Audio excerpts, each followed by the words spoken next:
Avions de chasse. Des avions militaires rapides et armés conçus pour combat aérien.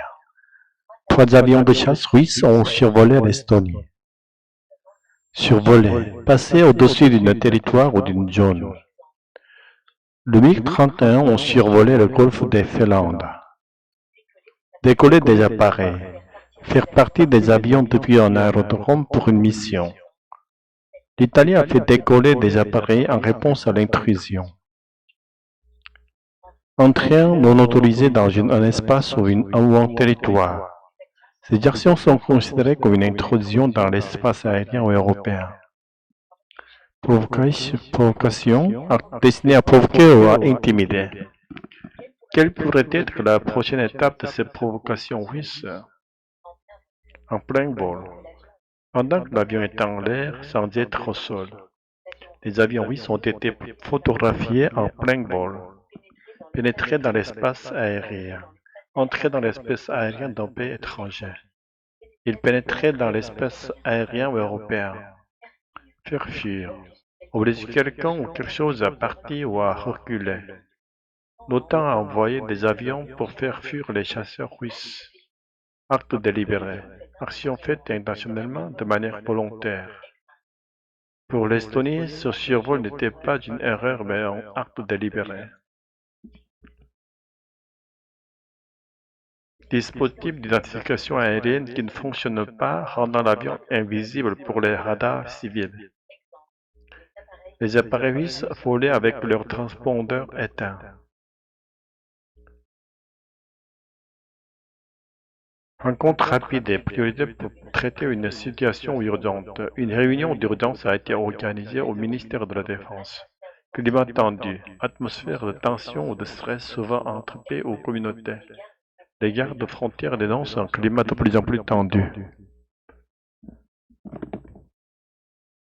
Perturber les systèmes de navigation pour empêcher leur bon fonctionnement.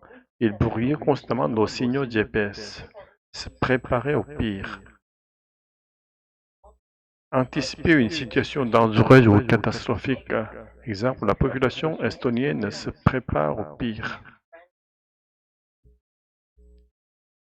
Et c'est réalisé dans des conditions réelles pour vérifier l'efficacité d'un dispositif ou d'une stratégie.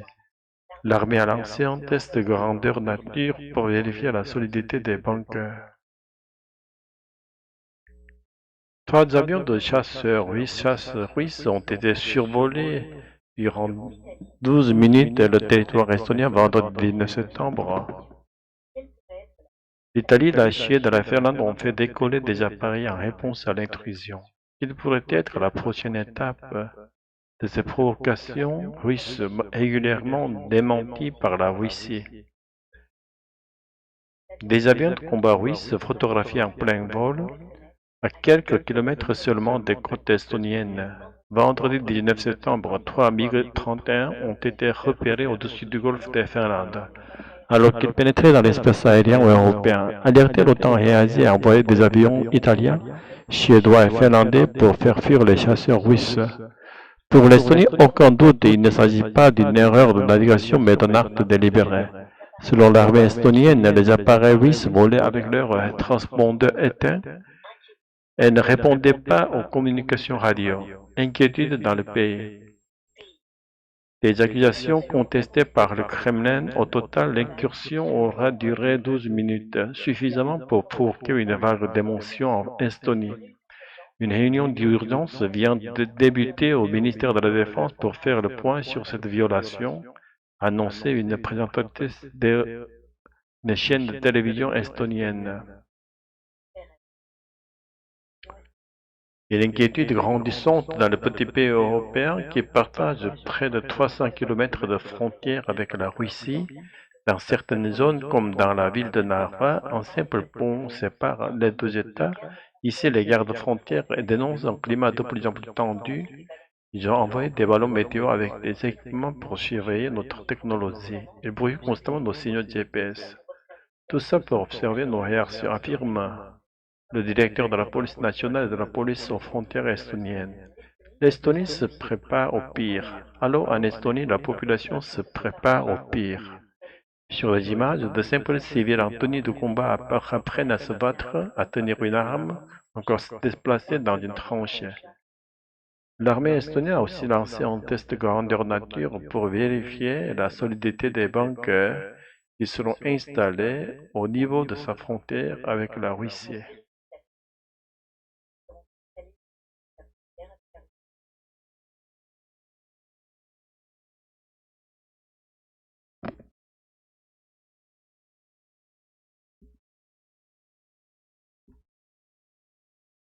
Tu as entendu parler des avions russes qui ont survolé l'Estonie vendredi dernier? Oui, 3 MiG-31, c'est énorme. Vendredi dernier? Oui, 3 MiG-31, c'est énorme. 12 minutes dans notre espace aérien. Et l'Italie, la Suède et la Finlande ont réagi en envoyant leurs propres avions. Exact. L'OTAN a fait décoller ses appareils pour faire fuir les chasseurs russes. C'est clair que ce n'est pas une erreur de navigation, l'armée estonienne parle d'un acte délibéré. Oui, surtout que les transpondeurs étaient éteints et qu'ils ne répondaient pas aux radios. Tu imagines l'inquiétude dans le pays? La réunion d'urgence au ministère de la Défense montre à quel point la situation est sérieuse. Avec nos 300 km de frontière avec la Russie, certaines villes comme Narva sont presque à portée de main. J'ai vu qu'il y a, vous avez aussi envoyé des ballons météo pour surveiller nos technologies et brouiller les signaux GPS.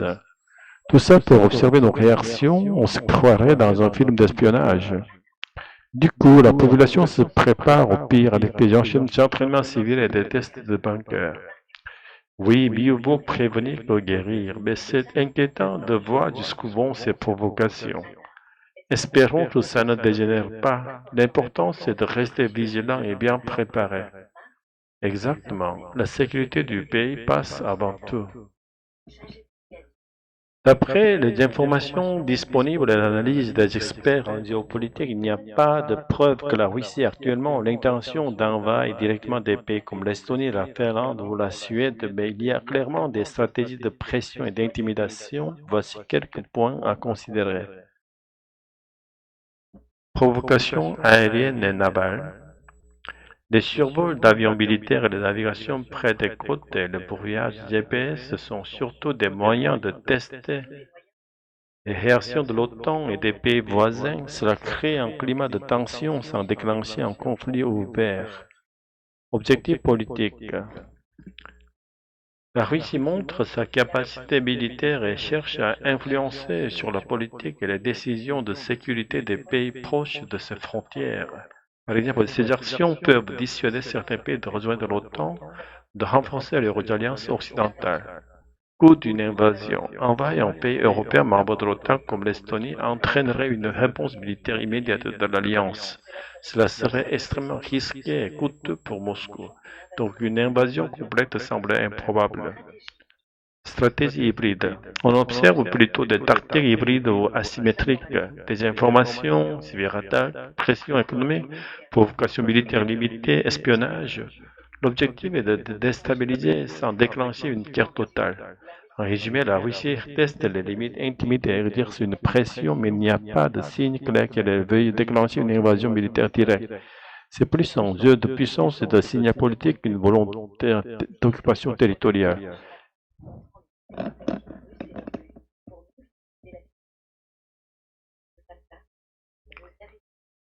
Or, les Européens craignent la possibilité de l'invasion russe sérieusement.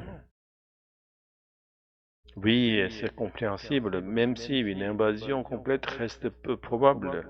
Les Européens perçoivent les actions russes comme une menace réelle. Plusieurs raisons expliquent cette inquiétude. Proximité géographique, historique et contexte régional. Actions provocatrices répétées.